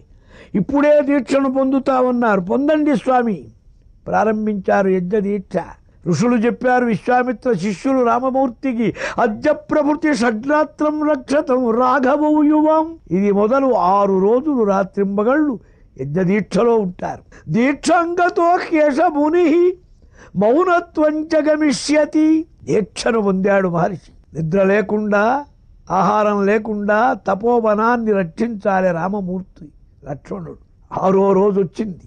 అసలు యజ్ఞము యొక్క ముఖ్యస్థానం వచ్చారు. మామూలుగా మారీచ, సుబాహులు, వారి సైన్యం, వారి పరివారం. స్వామి చూచారు. వెంటనే మారీచుడి వక్షస్థలం మీద బ్రహ్మాండమైన బాణాన్ని అభిమంత్రించారు, వేశారు. యోజన శతం 100 యోజనాలు ఆ బాణం దెబ్బకి ఎగిరిపడి సముద్రంలో పడ్డాడు వాడు. సుబాహు యొక్క రొమ్ము మీద కొట్టిన బాణంతో సుబాహు సంహరింపబడ్డాడు. మారీచుడు చావలేదు. వాడు చస్తే రామాయణమే లేదుగా. వాడింకా ఉండాలి. పరమాత్మకు తెలుసు ఎవడెంతవరకు ఉండాలో, ఎవడి వల్ల ఏ పని కావాలో, ఎవడి చేత ఎలా చేయించాలో అన్నీ తెలుసు ఆయనకు. సర్వజ్ఞుడు. దైవం మానుష రూపేణ అపానిపాదో జవనో మహాత్మ పశ్చచ్చు సశృణోచ్చ కర్ణ. స్వామికి చెవులు లేవు, ముక్కులు లేవు, కాళ్ళు లేవు, చేతులు లేవు. నడుస్తాడు, చేత్తో ఇస్తాడు. ఎవరి ద్వారా? ఇంకోడెవడోడి ద్వారా. అదే భగవంతుని యొక్క తమాషా. మారీచుణ్ణి వదిలేశారు. వాడు తెప్పరిల్లుకొని కొన్నాళ్లకు లంకకు చేరాడప్పుడు రావణుని మంత్రివాడు. ఈ వీడు సంహరింపబడ్డాడు. సుబాహు. యజ్ఞం పూర్తయింది. నిర్విక్షేపంగా కృతార్థోస్మి మహాభాగో కృతం గురువచస్త్వయ సిద్ధాశ్రమమిదం రామ సత్యం కృతం త్వయా. నాయనా, మా ఆశ్రమం పేరు సిద్ధాశ్రమం. అది సార్థకం చేశావు. గురువచనాన్ని పరిపాలించావు. గురుకార్యం నిర్వర్తించావు. ఆహా, మాకు చాలా సంతోషమైందన్నారు. స్వామి, మీ కింకరులం, మేము శిష్యులం, మీరు ఆజ్ఞాపించాలి. అప్పుడు విశ్వామిత్ర మహర్షి వారి శిష్య పరివారమైన ఋషులు చెప్పారు, స్వామి ఇప్పుడు గుర్తొచ్చింది. మిథిలా నగరంలో జనక మహారాజు గారు ఒక యాగం చేస్తున్నాడు. పరమధర్మిష్టమైన యాగం. కర్మయోగుల్లో అగ్రగణ్యుడు ఆయన. ఆ యాగం చూడటానికి మనం కూడా వెళితే బాగుంటుందన్న. ఈ కుర్రవాళ్లను కూడా వెళదాం రామ లక్ష్మణులను. ఎందుకంటే ధనురత్నం తత్ర తతు ద్రష్టుమర్హసి. రామా, అక్కడ ఒక ధనస్సున్నదయ్యా, శివధనస్సుది. 6 తరాల నుంచి దేవరాతుడి సమయం నుంచి పూజింపబడుతున్నది. ఈ ధనస్సు పరమ పవిత్రమైనది. ఈ ధనస్సుకో పందెం పెట్టాడు. భూజాత సకల సద్గుణోపేత జగన్మాత సీతామాత కుమార్తెగా వచ్చింది, పెంచుకున్నాడు. ఆ పిల్లను ఎవరికి ఇవ్వాలంటే సజ్జం ప్రకృతే సయేవ జనక జామాత, సజ్జం నకురుతే తస్యాపి జనకజా మాత. ఎవడి శివధనస్సు ఎక్కువ పెట్టగలడో వాడు జనక మహారాజుకు అల్లుడవుతాడు. ఇదే సంస్కృతంలో తమాషా. సజ్జము నకురుతే, ఎవడు ఎక్కువ పెట్టలేకపోతాడో వాడికి జనకజా మాత, జనకరాజపుత్రిక వాడికి మాతృదేవత అవుతుంది. ఇది హనుమద్రామాయణం. చాటించాడు. ఎందరో వచ్చారు, ఎవరి వల్ల కాలే. రామచంద్ర, అక్కడికి మనం గనక వెళ్ళినట్లయితే ఈ కార్యక్రమం మనం చూసినట్లు అవుతుందన్నారు. బయలుదేరారు. కుశిక వంశము యొక్క కథంతా చెప్పారు. కుశుడు, కుశనాభుడు, కౌశికు కుశనాభుని కుమారుడు గాధి, గాధి కుమారుడు విశ్వామిత్రుడు. ఈ చరిత్రంతా వరుసగా చెప్పుకుంటూ వెళ్ళారు. ఆయనకు గాధి అని పేరు గలవాడు. స పితామమ. రామా, అనేక కథలు చెబుతున్నాడు విశ్వామిత్రుడు రామమూర్తి వారికి. పరమధార్మికుడు. నేను కుశవంశ ప్రసూతుణ్ణి, అందుకే నన్ను కౌశిక అని పిలుస్తారు. మా సోదరి ఉన్నది సత్యవతి అని పేరు. మా అక్క భృగువంశ మహర్షి రుచీకునికి ఇచ్చారు, వివాహం చేశారు. అదో పెద్ద గాథ. ఆ రుచీకుడు మహాతపశ్శాలి. గాధి దగ్గరికి వచ్చి నీ కుమార్తెను నాకు ఇచ్చి పెళ్లి చేయమన్నాడు. జడదారి అయిన ఋషికి ఎలా ఇవ్వటమా అని సందేహపడితే ఆ మాట బయటికి చెప్తే చెప్పిస్తాడు. నేను కోరింది అడిగి తీసుకొని కానీ పిల్లనివ్వమన్నాడు. ఏం కావాలన్నారు. ఒక్క చెవు నల్లగా శరీరం అంతా తెల్లగా ఉండేటువంటి 1000 గుర్రాలు తెచ్చిపెట్టమన్నాడు. ఎక్కడున్నాయి? భూలోకంలో లేవవి. వెళ్ళి ఆయన వరుణుణ్ణి పిలిచాడు తపశ్చర్యతో. తపస్సుతో దేవతలంతా స్వాధీనమే. స్వామి ఏం కావాలి? ఇట్లా గుర్రాలు కావాలి. 1000 గుర్రాలు ఇచ్చాడు. నాకెందుకయ్యా, మా మామగారి దగ్గర తోలి అట్టే పెట్టమన్నాడు. తర్వాత వెళ్ళాడు ఈయన. ఇక అనుకున్నట్లు వివాహం చేశారు. ఆ రిచూకుడు సత్యవతికి కుమారుడు కలిగాడు జమదగ్ని. ఆ జమదగ్ని కుమారుడే పరశురాముడు. విశ్వామిత్రుడికి అక్కగారి మనవడైతాడు పరశురాముడు. వాళ్ళిద్దరి చుట్టరికం. ఇలా కథలన్నీ చెప్పుకుంటూ వెళ్ళారు. గంగా ఉద్భవం చెప్పాడు, పార్వతీదేవి పుట్టడం చెప్పాడు, హిమవత్ పర్వత కథ చెప్పాడు.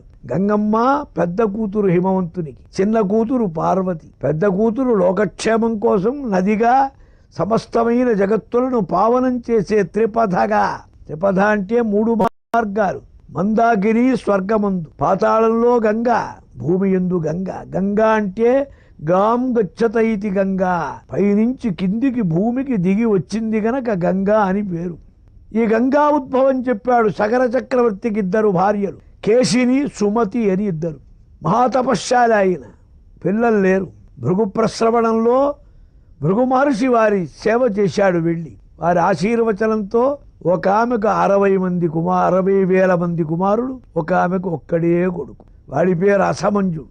వాడికో చెడ్డ అలవాటు. ఊళ్ళో ఆడుకునే పిల్లలందరినీ తీసుకెళ్లి సరయూ నదిలో పారేసేవాడు. వాడు చస్తూ ఉంటే సంతోషపడేవాడు. అదో స్వభావం పాపం.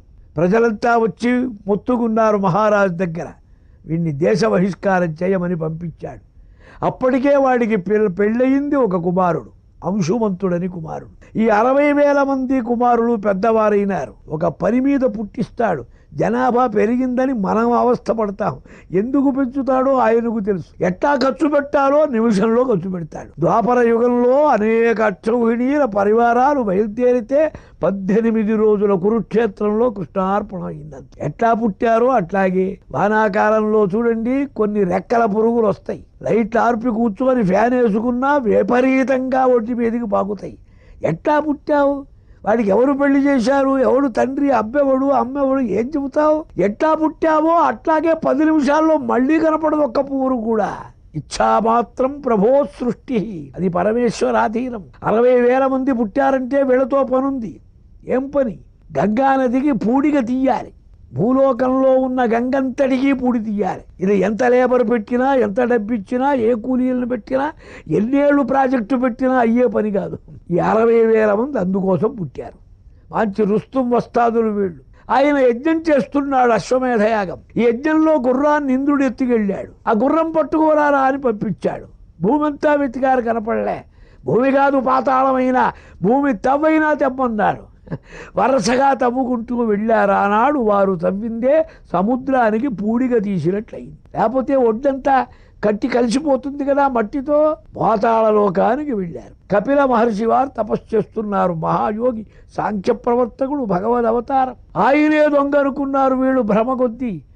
గుర్రాన్ని కాజేశావని హడావుడు చేశారు. కన్ను తెరిచాడు, భస్వం అయినారు. యజ్ఞం పూర్తయింది, గుర్రం తెచ్చాడు. కానీ పితృదేవతలు భస్వం అయినారు. వాళ్ళ రుణం తీర్చాలి. జాయమానో వై బ్రాహ్మణస్త్రిభి ఋణభాజాయతే బ్రహ్మచర్యేణ ఋషిభ్య యజ్ఞేన దేవేభ్య ప్రజయా పితృభ్య. సత్సంతానం వాళ్ళ చేత తర్పణోదకాదులు జరిగితే వారికి కృతార్థత వస్తుంది. ఎలా అన్నారు? తర్పణం చేయబోతే అప్పుడు గరుత్మంతుడు వచ్చి చెప్పాడు, వీరు శాపగ్రస్తులు గనక మామూలు తర్పణాలు కుదరవు. స్వర్గం నుంచి గంగమ్మను భూలోకానికి తెచ్చి దాంతో వీరిని ముంచుతే ఈ బూడిద కుప్పలు కృతార్థులవుతారు. అప్పుడు తపస్సు చేశాడు అంశుమంతుడు.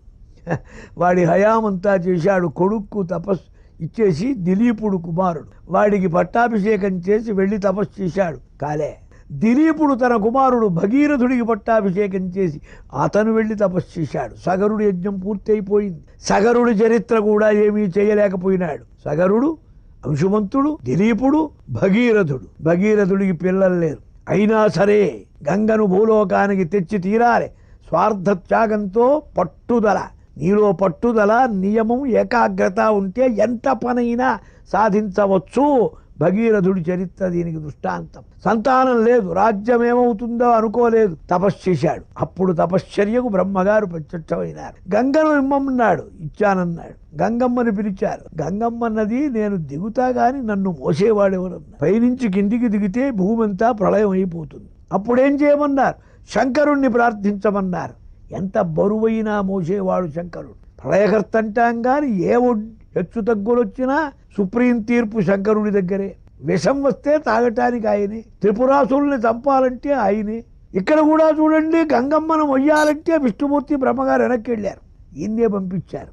నేను మోస్తా అన్నాడు అని నిల్చున్నాడు. ఇది ఎక్కడ? గంగోత్రి దగ్గర కథ. హిమాలయాల్లో గంగోత్రి దగ్గర ఈ కథ ఉన్నది. ఆ వచ్చే గంగను జటాజూటంలో పెట్టేస్తా అన్నాడు. గంగమ్మ గర్వ కలిగింది. నన్ను బంధిస్తారన్నాడు ఈయన, ఈయన్ని కూడా కొట్టుకోపోయేట్టు చేద్దామని బ్రహ్మాండమైన తరంగాలతో. ఈ గర్వం పరమాత్మకు తెలియకపోతుందా? దీని గర్వం కూడా కలిగింది. కిందికి బొట్టు పడకుండా పెట్టేస్తా అన్నాడు. ఈ జడలే కోటలాగా పెంచేశాడు. వచ్చిన గంగంతా దాంట్లో నిలిచిపోయింది.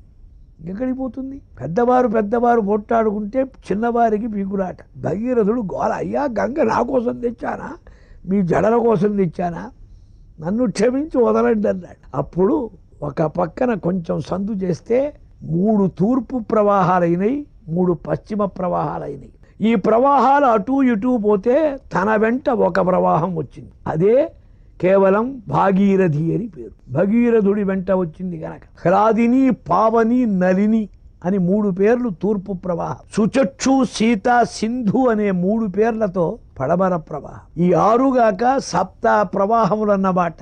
భగీరథుడి వెంట వచ్చింది. క్వచితు ధృతతరం యాతి కుటిలం క్వచిదాయతం ప్రాయాదగ్రే మహాతేజా తము గంగా పృష్ఠత అన్వగాతు. వంకరగా, టింకరగా, ఒడ్డుగా, నిలువుగా, మందంగా, విలాసంగా, చమత్కారంగా నడిచింది గంగమ్మ. ఉత్తుంగ తరంగ భంగాలు లేవు, ఉదక ధారలతో.